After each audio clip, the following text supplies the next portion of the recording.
So a while back, I was shopping online for some new activewear and I came across these original Lululemon tights that were going for super cheap. And as you guys know, I love Lululemon, but they can be pretty pricey, like at least above $120. So when I saw this listing, I was thinking a confirm fake. But this also got me really curious as to how these dupes and fakes measure up to the real activewear. So a couple weeks back, I decided to purchase 3 dupes from my favorite activewear brands, and here is my review. So over here, I have my real and my fake Lululemon tights. The fake one actually looks really similar to the real Lululemon tights. In fact, they even have like the similar tags. The feel of it, like in terms of like the cardboard feel, is really similar. It even has the same size. But if you actually look really closely at the tags and read the fake one, you can see that it has a lot of these like grammar and typo errors. For example, it calls it shape rerention, and there's also the 4-way stretch, the printing looks bad, and naked sensaton. So I think just like by reading it, you can kind of tell that this is like fake. But overall, I say like in terms of the design and the tags, they look more or less the same. Looking at it and you ask me to judge which one is real and which is fake, I think a real telltale is the logo, because the real Lululemon tights,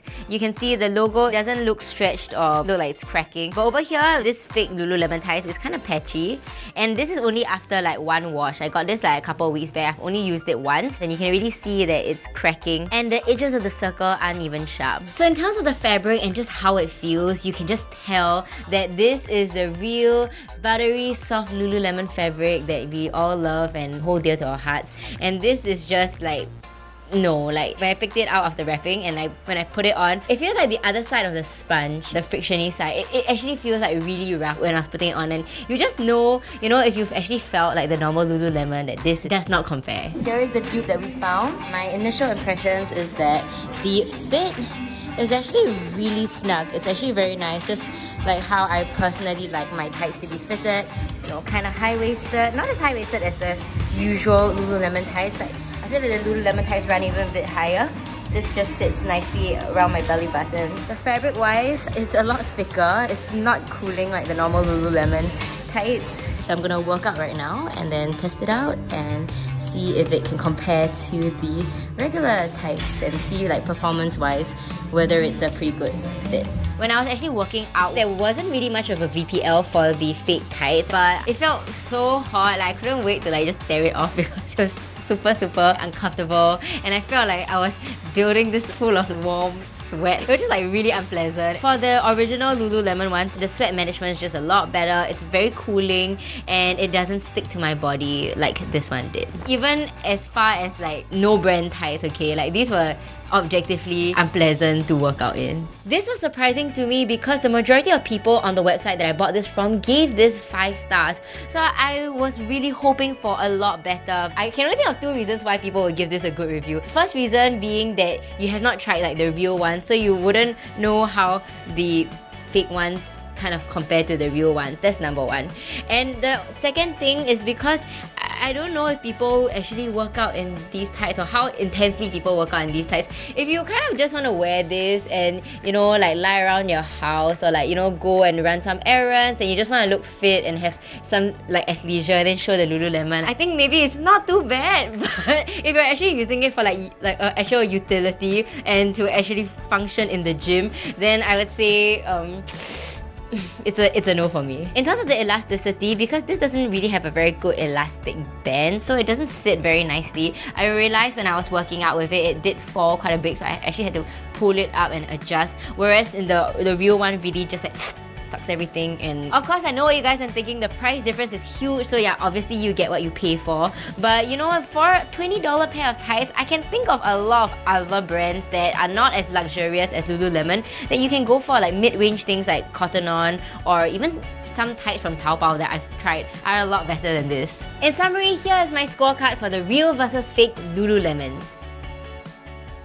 These are GYMSHARK tights, and as you can see, it's kind of like an imitation, like they imitate the design, but they don't have the GYMSHARK logos. The design is very distinctive to GYMSHARK, where they have this mesh design, a bit of this cut here and there to make the tights a lot more flattering, and it's quite obvious that the fake GYMSHARK tights is trying to have that same shape. In terms of softness, I can't really tell that much of a difference if I just like touch both of them, but I will say that in terms of the thickness, you can tell that this is a lot more premium than this one. This is just a lot more thin, and when I put it on for the first time, I was extra careful because I thought I was going to tear it. Especially like with this mesh, you just don't want it to catch onto something, or for my nails, you know, to grip onto it and then somehow tear it. So I think that was my main reservations when I first purchased these tights. You gotta be a lot more mindful when you're wearing a lighter color because you can see a VPL, and because this is thin, I definitely caught a VPL with this one. And even though the fabric is thinner, it's not necessarily a bad thing because it still gives you that very cool and light and easy sensation when you're working out. So for the real one, when I put it on, you can tell that it's pretty premium fabric. It's thick enough so that I might not get like a VPL. And you know, you can just tell like from the way it's manufactured that you're paying for like good workmanship.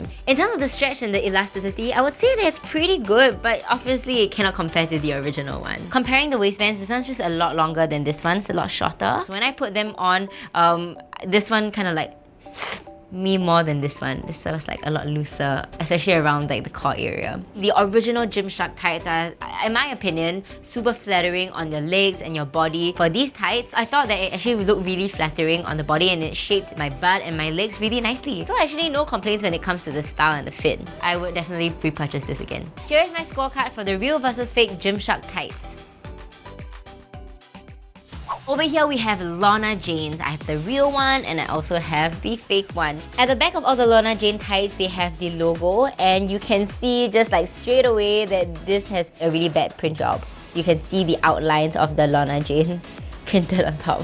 And even after I washed it, it didn't really go away. But for the original one, they don't have that outline of any kind of borders, and it's a lot smaller. And for LORNA Jane, they usually print the logo at the bottom of the tights. This like very distinct 3-leaf logo design that they have. For the fake one, the print looks crumpled and it's already cracking. It's only been one wash. For the real one, there's no cracking. You can just tell the big difference in terms of the printing of the logo. You can definitely tell that the original LORNA Jane tights is a lot smoother and buttery, whereas this one is not as smooth. If you're asking me to compare them, you know, hit to hit, this definitely is a lot better in terms of the material, but this isn't terrible. I did try working out with them and they were pretty decent. I tried to see if I could spot like a visible panty line with them and I couldn't, so that's one good thing. In terms of sweat management, it didn't make me feel like light and cool or anything, but it didn't cook up a sweat storm, so it was okay. I would say that this waistband kind of like cinched in and ate a bit into my waist because it has this weird string. This string is the one that's, I guess, eating into my skin, so it's not as comfortable. After I washed it, right, there was this string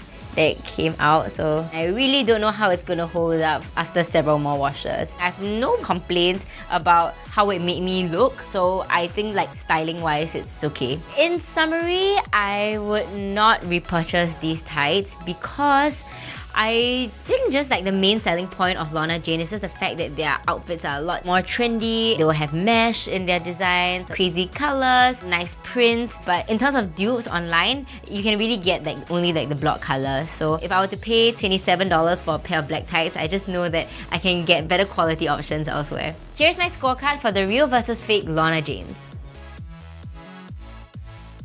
My overall thoughts on fake activewear is that it's just kind of like uncool to rip off someone else's design or someone's logo and put it on your own. It's quite a big difference when you say that your clothes are like inspired by a certain brand or by a certain design. But if you are passing it off as the brand itself and ripping it off wholesale, then I think that that's not very nice lah. For example, the GYMSHARK tights, they didn't really print the GYMSHARK on top of the tights. They're just tights that kind of look like GYMSHARK but aren't really. Because of the reason that there's no like branding or anything like that, it puts my mind at ease when I'm purchasing this. I think that in general, you get what you pay for. When you're buying a dupe, you kind of know that the quality might be a bit of a hit and miss. So when you're actually buying it from like the real store and from the real brand itself, there's research and development that goes behind these products, and you're also paying, I guess, a bit more for like the brand name, which if it's something that you value, then it's something that you're paying for. So we come to the end of today's episode. Let me know in the comments down below if there's anything else you want me to review. And in case you didn't know, we now have a fitness app that is available on your respective app stores. There you'll get personalized workouts that are tailored to your specific fitness goals, as well as other perks like one-on-one fitness assessments from me. And yes, I do personally respond to everyone who writes to me on the app, and you'll also get access to to live stream chats and workouts, and even exclusive invites to meet and greet sessions. If you sign up, you'll get your first week for free, and if you choose to continue, you can sign up for the 1 year, 3 month, or 1 month plan. And if you sign up for a 1 year plan, you also get a set of no sweat resistance bands for free. The bands are also available for purchase on the No Sweat store. I put the link in the description down below, so go and check that out. Currently, I'm looking to expand the No Sweat merch store, so if you guys have any ideas at all for any kind of products or anything that you think will be cool to see on the store, please let me know in the comments as well. Lastly, please remember to give this video a thumbs up, click the subscribe button and hit the little bell so you never miss a notification every time we post a new video. Or you can download the Clicknetwork app to get early access to our videos before they hit YouTube. So I'll see you guys in the next one. Take care. Bye!